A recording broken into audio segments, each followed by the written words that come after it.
we want to backbone, not just for our own service areas, but our connections to people getting like this. We'll have to meet up for lunch, man. I'll have to give you an update to where we're at. You guys, we're still in a challenge, but you guys set up a great backbone. It really did. Really did. Good evening. I would like to call the July 1st, 2025 regular Planning Commission meeting to order. Please note this meeting is being hosted through the live stream on the city website and by teleconference via Zoom. I would like to remind the planning commissioners to have their microphones turned on and positioned so the audience can hear. Director Monique, may we have roll call, please? Commissioner Worth, Here. Commissioner Viramontes, Here. Commissioner Hill, Here. Chair Beamsturfer, Here. Commissioner Viramontes, may you do invocation and flag salute, please? Sounds good. Invocation first. Dear Lord, we gather today with purpose and responsibility. Grant us wisdom in our discussions, clarity in our decisions, and a spirit of cooperation as we work for the good of our community. Amen. Pledge allegiance to the flag of the United States of America and to the republic for which it stands, one nation, under God, indivisible, with liberty and justice for all.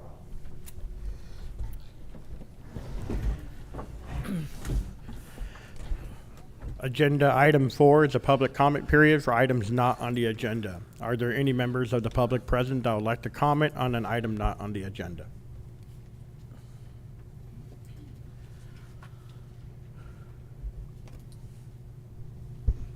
Chair Beamsturfer, I don't show anyone online requesting to speak, and I did not receive any e-comments. No e-comments, all right. Moving on to the approval of agenda item 5A is the approval minutes of the meeting from June 17, 2025. Does the commission have any comments or corrections? I have no comments or corrections. I did review it. I would recommend to approve the minutes of the Planning Commission meeting of June 17th, 2025. I second that. Commissioners, please announce your vote. Commissioner Worth, Aye. Commissioner Viramontes, Yes. Commissioner Hill, Yes. Chair Beamsturfer, Yes. and that motion passes 4-0. Agenda item 6A is the community development summary of active residential projects. Deputy Director Papp.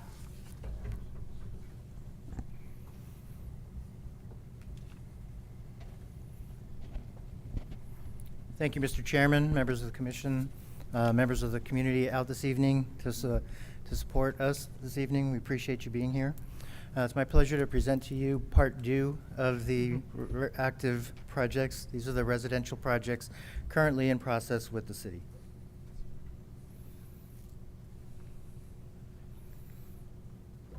This presentation is in alignment with Goal 3 of the strategic plan to provide to provide the information to the public and transparency. Again, this project is a summary of residential projects that are currently in the planning division for review. I have a spider on my. It's important to note that this is not a public hearing. This is just a presentation of information, so no decision should be made this evening. And other than asking clarifying questions, it would be improper to engage in any direct dialogue as these projects may come before you in the future. So the first project this evening I'll be discussing is a proposed expansion of the Desert Palms Mobile Home Park. This mobile home park is at 1097 North State Street and currently has 309 pads. A proposal is to add 30 new pads in the area shaded in blue. This is an assembly bill that may allow for it to go through, being that the area in question has been part of the property since the mobile home park was established. There are some potential issues that could preclude development of the site, and we're working on those right now. The Rancho Diamante Phase 2 project, this is an extension of time for a map. The tentative parcel map would allow for the development and the construction of 586 new homes. So we have an aerial view of the site as it sits today, plus the map, again allowing for over 580 units to be developed. And the area shown in blue is scheduled for approximately 100,000 square feet of commercial uses.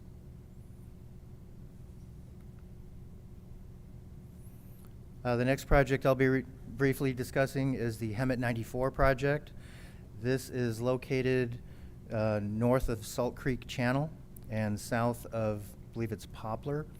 The project proposes development of about 99 acres. It's 98.85 acres in the R1 7.2 zone, so it requires 7,200 square foot lots. It's located east of Warren Road and south of Poplar. We have a proposed amendment in-house for amendment number 4 to the Tres Cerritos West specific plan. This would be a proposal on 190 acres to increase the number of units in that area to 269 over what was previously proposed. It also requires additional conservation space and more park space and open space. So it'll be higher density on fewer acres. There was previously an approved tract. This is proposed to be revised to realign some of the roadways and to add some lots. Next, we have a pre-application. It's a preliminary review for a proposal for 155 small lot single-family homes, the Santa Fe Point project, which is north of Menlo, south of Fruitvale, and east of Santa Fe, directly across the street from the San Jacinto Valley Cemetery. This site has some constraints that we're dealing with, including active fault zones. There's a new housing development proposed called The Orchard. This is off of Lake Street and Florida Avenue. This is across the street, directly west of the Citrus Point project that was developed by D.R. Horton a couple of years ago. This proposal is for 105 new single-family lots and will require approval of a tentative tract map.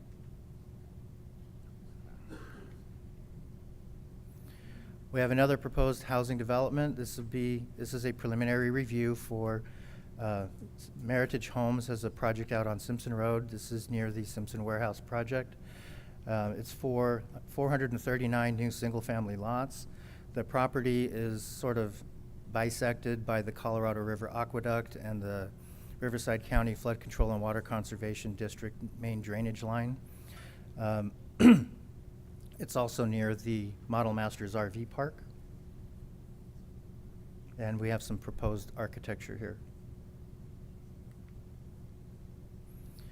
We have another new housing development proposed. It's a preliminary review application called the Florida Promenade. This is near the Winco Shopping Center development to the north. The project proposes 342 new single-family residential units on small lots in the R3 zone and the C2 zone. The area shown in blue on the map is currently zoned C2, which will be required to change the zoning if the applicant wishes to pursue that location. The vacant parcel to the immediate south of that area is slated for a hotel project.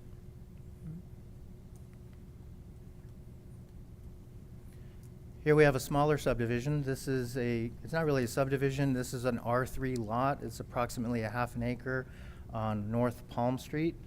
The applicant wishes to place 6 residential units on this lot. So this would be immediately adjacent to the existing structure you see on the site there, but the vacant site would include 6 units and possibly up to 12. Per the general plan, they could have up to 12 units on the site. Another proposed project that we have in-house is a planned unit development project.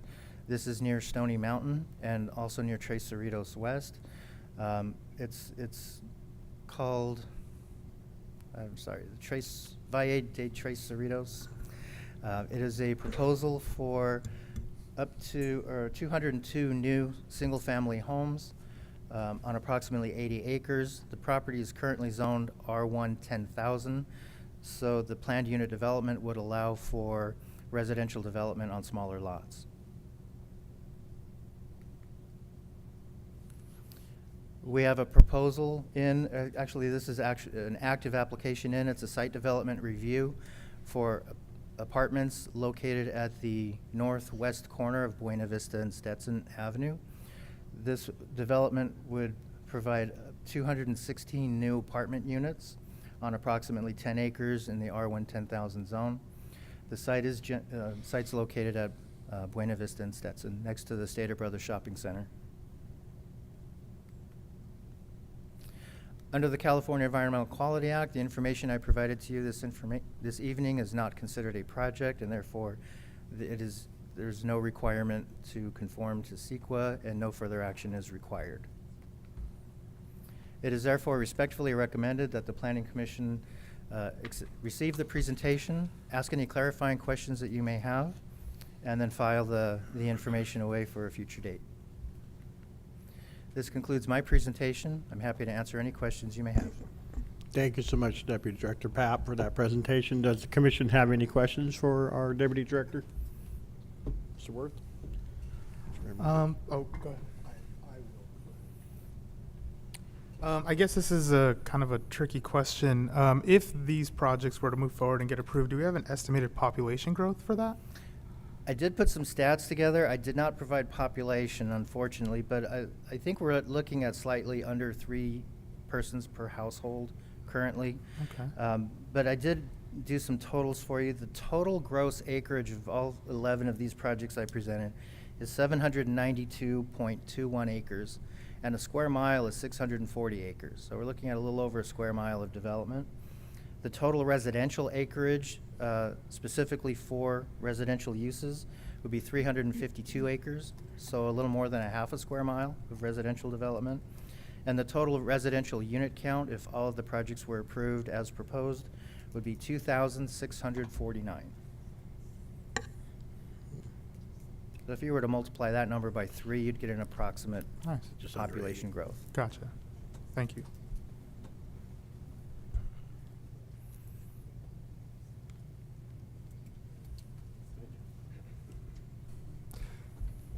Thank you, sir. Just kind of a maybe procedural question. So the Hemet 94 project is and Rancho Diamante and the Simpson Meritage project are all in that West Hemet area, kind of in the same vicinity as the proposed GPA that is in process with another project. Is there any kind of specific plan amendment or general plan amendment or any process like that that's going to be required as a result of these projects? Number one, and then number two, is the one that's in process taking into account these 3 development projects that are directly adjacent to it? Not the pre-application ones. So, for example, the Simpson Meritage project is a pre-application, but the zoning on that is R1/SPR, meaning specific plan required. So yes, that document would in fact have a specific plan that would have to be in conformance with the general plan, and it would also, the environmental document for that project would have to consider all of the cumulative projects in the area within probably at least a half a mile radius, if not greater, depending on the impact to significant roadway segments. Yeah, it seems. I mean, and that's pretty much directly adjacent to the Simpson project, right? As far as I think there's Correct. just the RC plane site there, but yeah, it sure seems like it'd be good to kind of look at that whole area a little more than just piece by piece. But I digress. Thank you so much for the update. So we have about 7,500 potential population increase if all of these projects go through. That'll be good for the community. But thank you. You're welcome. Hey, Mr. Papp, how are you? I'm doing great. How are you today, sir? Good. Hey, thank you for that. Just one clarification on the Hemet 94 project. How many homes or dwellings is that take into account? Is it $2.99? I have it printed out on a little tiny. Oh, okay.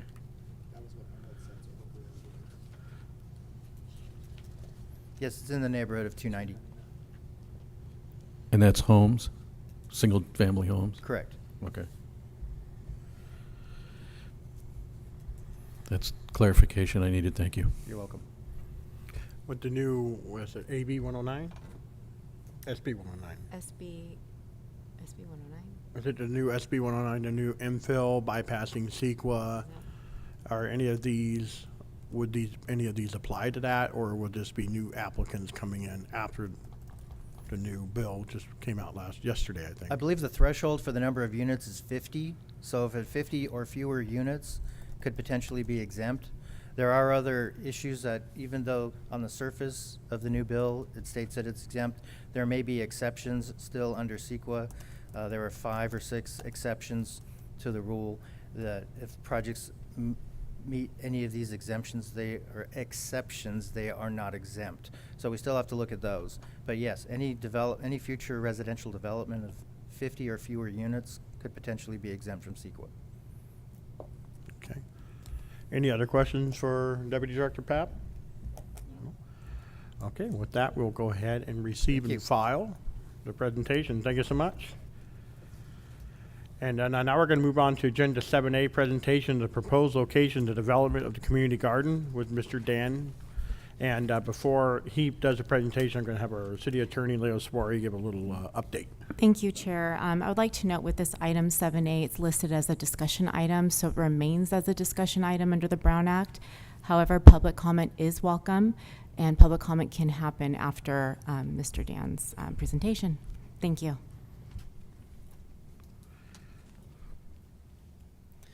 All right, good evening, Commissioners. My name is Dan Cortesi, and I'm the Environmental Services Manager for the City of Hemet. And tonight, I'm here to talk about the City of Hemet's Community Garden Project. The primary goal of the community garden is to create a safe, accessible, and productive green space for Hemet residents. It aims to address local food insecurity by giving individuals and family a place to grow fruits and vegetables. Additionally, the garden will act as a hub for community interaction and environmental learning, allowing residents to share knowledge, build relationships, and foster pride in their neighborhoods. To ensure the success of the garden, the city will identify and designate a suitable city-owned parcel of land. Selection criteria include access to sufficient sunlight, proximity to neighborhoods, and general safety. Once selected, the site will be prepared through basic grading to level the ground and install proper drainage systems, ensuring gardening plots and walking paths are functional, accessible, and resistant to water-related issues. Reliable and accessible water is a key component of this project. The city plans to install a simple irrigation infrastructure such as hose bibs or drip systems to help gardeners maintain their plots with minimal barriers. To safeguard the space, secure fencing with a locked gate will be added. These measures are designed to promote usability, reduce maintenance needs, and preserve the integrity of the garden. Additional utilities may be added as the project evolves. A partnership with the city, or with the Hemet San Jacinto Valley Green Coalition, will be established to support the long-term success of the garden. The coalition will help manage daily operations and lead public education efforts focused on topics such as planting techniques, composting, and sustainability. This collaboration ensures ongoing community engagement and empowers residents with the skills needed to maintain a productive and environmentally responsible garden. To support long-term growth and enhancements, the city will pursue grant funding and develop community partnerships. Future phases may include the installation of raised beds for improved accessibility, composting stations for waste reduction, educational signage, and shaded gathering spaces for workshops and community events. These additions will help transform the garden into a dynamic and inclusive community asset. 3 potential city-owned locations have been evaluated for the garden: 143 South Juanita Street, Gibble Park, and Mary Henley Park. These sites were chosen based on their exposure to sunlight, ease of access for surrounding neighborhoods, and the feasibility of installing required infrastructure. Final selection will be based on site-specific assessments and community input, ensuring the chosen location best meets the need of future gardeners. So here's an image that shows the 143 South Juanita Street location. It's just south of the City Hall. This is a potential location at Gilbo Park.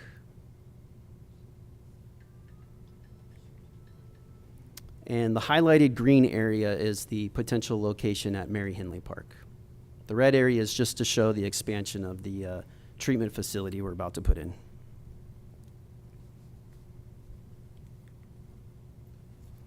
This initiative directly supports several goals within the City of Hemet strategic plan.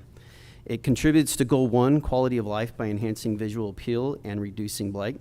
It supports Goal 3, community engagement, through consistent messaging and increased civic pride. Under Goal 4, partnership and collaboration, the project builds meaningful programs with local organizations. Lastly, it aligns with Goal 5, organizational effectiveness, by pursuing a sustainable, community-driven project with long-term value.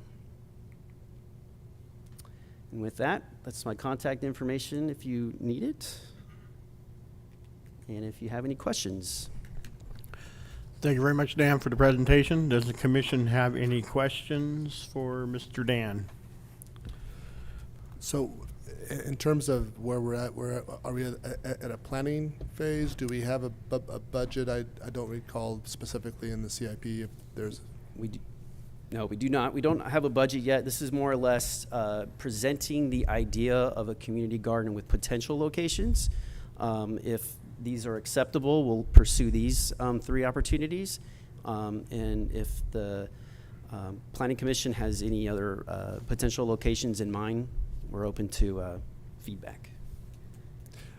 I guess the one that comes to mind as a potential is in conjunction with the soccer fields project out in Diamond Valley.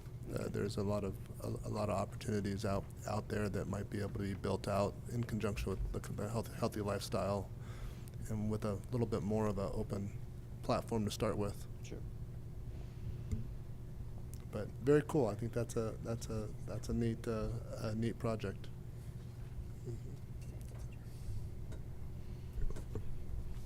So I, for one, think I like Gibble Park a lot for that location.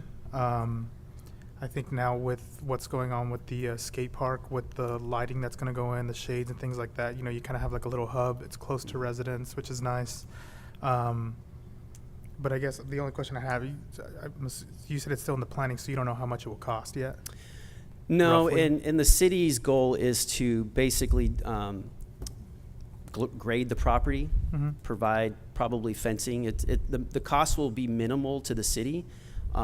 We're going to pursue grant funding opportunity, and with a community garden, there's quite a few available options for Nice. that. So we would definitely push hard to get some grant funding. Awesome. Thank you. Mr. Cortese, thank you. You're welcome. I was going to say, I like the Mary Henley Park location personally. It's kind of right there where the residents are. They can watch it, kind of neighborhood watch, if you will. It looks convenient for that aspect. It's also a hot spot for community get-together for like movie nights and stuff like that. So that's my vote. But thank you for the presentation. It's really cool. Absolutely. Really cool to see. I agree with Commissioner Hill. I think Mary Henley is probably the better option of the 3. I think with the Valley-wide is they prefer to use city-owned property to put the garden on, and I don't know if Valley-wide necessarily is city-owned. Yeah, no. So it's liability reasons.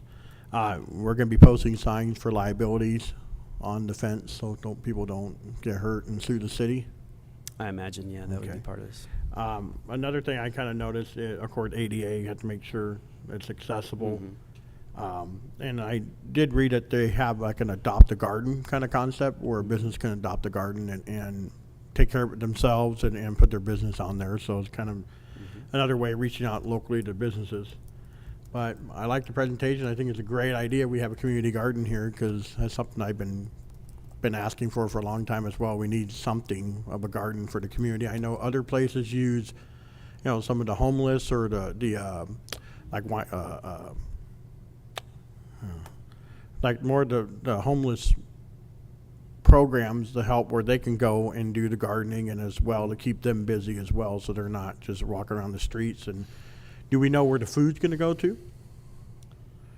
Well, we would try to build community pride around this community garden. So you're going to have families that grow fruits and vegetables for themselves. I know we're going to lean heavily on the Green Coalition to manage this, and I know that they probably have quite a few opportunities available through their programs. So, yeah, I'm sure we'll come up with solutions, for that for sure. I'm excited. All right, I think that's about it. On any other questions from Mr. Dan? No, just to clarify, the Diamond Valley property is not Valleywide owned. It's Metropolitan owned, and so any use of that would be a long-term lease by either the city or Valleywide or whoever ends up using it. So from a risk and access and safety perspective, that could certainly be worked out through the long-term lease. But Got it. but don't have any objection to the Mary Henley Park. Okay, well, with that, we'll go ahead and thank you, Dan. All right, thank and you. we're just going to allow the public to make comments. Chair? Yes. Yes, Chair, if I may, I just wanted to mention, since this is an opportunity, the city recently adopted, in accordance with SB 1000, the environmental justice element, which addresses disadvantaged communities in the city. And and this is an element of the general plan that was adopted by the city. And in there, it includes analyzing goals and policies and implementation. One of those is a community garden. They did identify, there was an analysis prepared in the environmental justice element of disadvantaged neighborhoods in our city. I would encourage that we explore those census tracts that are outlined in the environmental justice element. The 3 sites that were noted today may be within those census tracts, so that's great if they are. But I would just encourage that we explore that as well as an opportunity. Absolutely. It wouldn't hurt to have more than one garden either. Okay. Thank you. So with that, I guess we're just going to do public comments.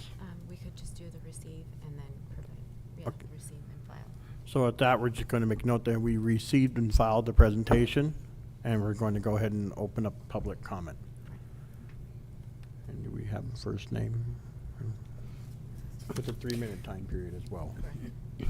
Chair Beamsterfer, I received a request to speak from Mr. Shaw Rosenroger.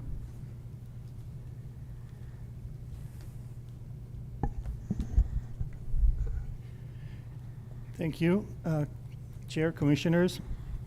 On behalf of the Green Coalition, I'm very excited to talk about things that are contributing to the community.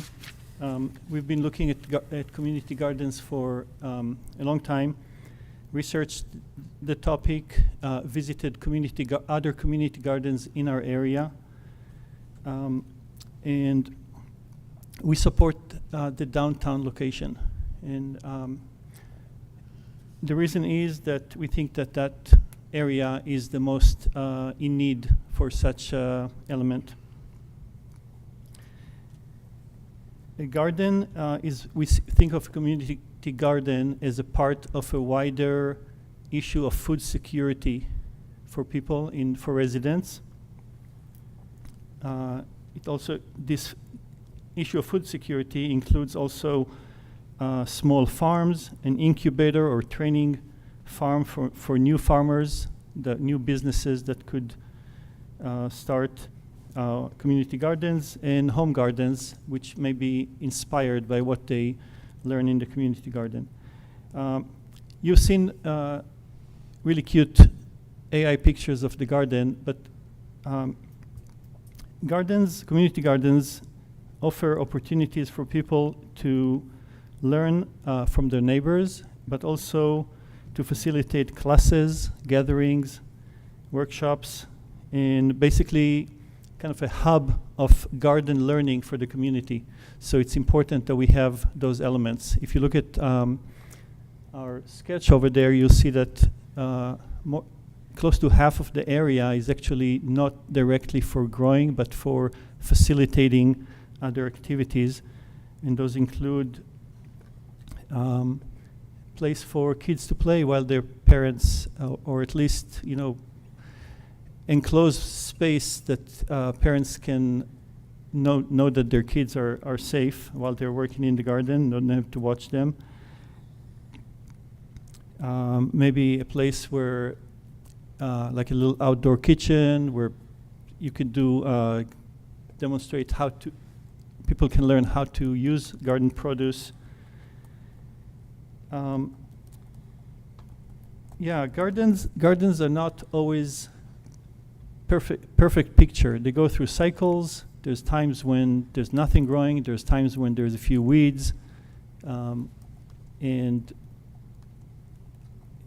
we think of, it's just like a little farm. It's not always really attractive. So when you think about places like in the middle of a park, it may not be that perfect beds with everything green and blooming all the time. So just consider that. And yeah, Thank you very much. we support the downtown area, definitely. Thank you. I have another request to speak from Kathy Caraher.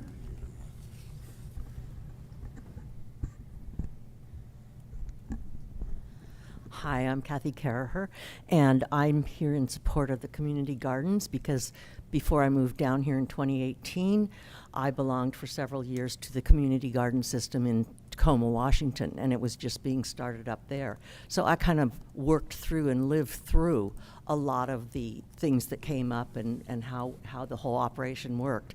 And I just wanted to say that I'm really in support of this for Hemet because it's something that will attract all levels of income people, in addition to helping feed people that don't have the food. But it's a really wonderful thing to have. Thank you. Thank you very much.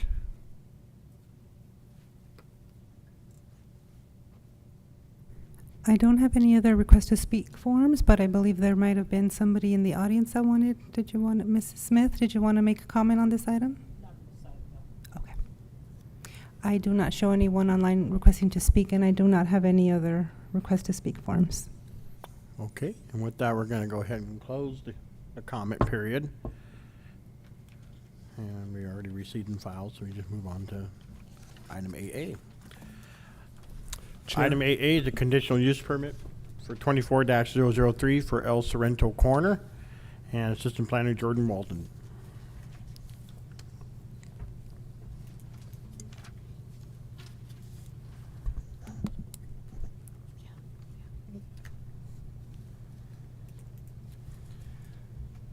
Good evening, Mr. Chairman, members of this Planning Commission.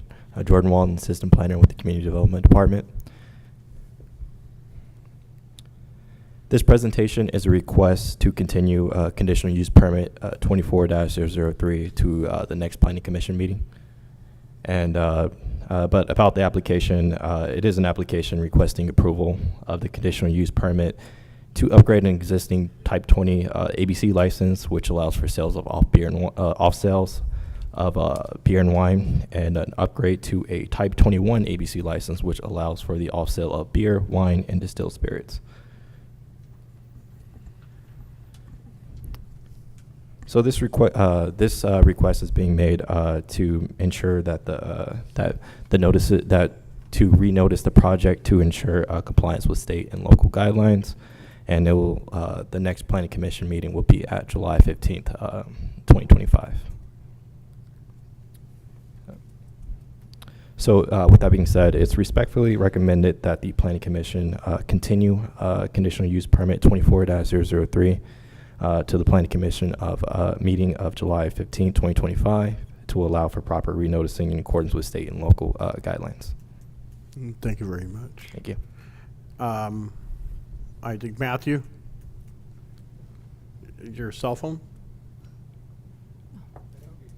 Okay. All right, does the comment or commission have, does the comment or commission have any questions for Mr. Walton? Yeah, so is the requirement to read notice because of mistakes made, or because of, or just making sure we're covering all the bases, or? Yeah, so after further review of the application, it was originally just filed as a conditional use permit. However, it's been decided, it's been recommended and decided that variance also be accompanying this application. Gotcha. So we need to notice the variance alongside the conditional For use the permit. 21. Gotcha. Okay, thank you.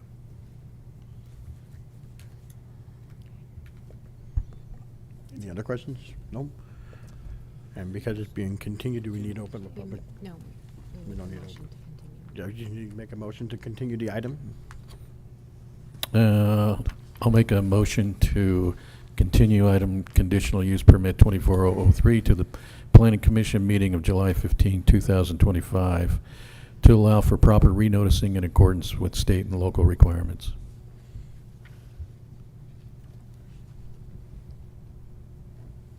I second that. Okay, thank you.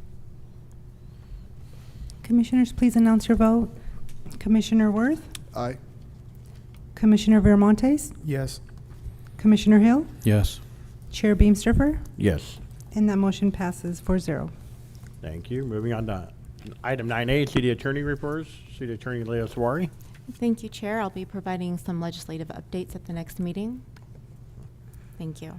Thank you for that. And 9B, Community Development reports. Director Monique. I have nothing to report. Nothing to report. All right. And how about future agenda items? Director Monique. Yes, thank you. Future agenda items include the Dosner Farms Packing House. And then also, I did not include in the agenda, we were running short of time prior to posting, but we actually do have quite a few coming forward to the commission. So next meeting will be La Perla Market, conditional use permit and variance. The Dosner Farm Packing House will be coming to you soon in either August or September. Ramona Plaza tentative parcel map, McDonald's site plan modification, and Astor High Point Center multifamily development. So those should be coming to you fairly soon in the next few months. All right. Looking Thank forward you. to that. And then the last thing, item 9D, Planning Commissioner's reports. Director Monique. Commissioner Worth? The only thing I just wanted to comment on is I think it's really cool that we have the input from the community on the community garden, and it seems like it would be worth like spending some more time on just what the concept is more, and like maybe go into some other areas on what has worked well, Washington or wherever, making sure that when we lay this out, that it's laid out the way that best suits us for grant opportunities, as well as actually the ultimate benefit to the community. But it maybe do a little bit of do some research on other cities and locales that have done the same thing, and make sure we get a good concept put together. Thank you. Commissioner Viramontes? I have nothing to report. Commissioner Hill? Any idea when we'll be moving from the library to council chambers back over there? That's a great question. I'd like to know as well.